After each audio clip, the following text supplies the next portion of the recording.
Yun guys, maglilibor muna tayo.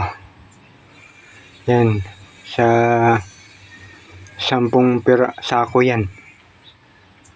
Yan ang natira. Hintayin natin yung libor. Yung ginagawang bahay.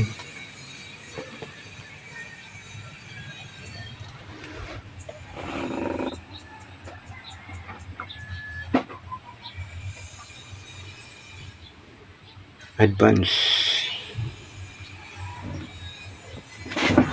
Ay,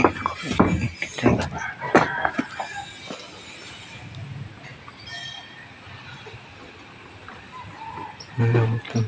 Ano pa yung buto?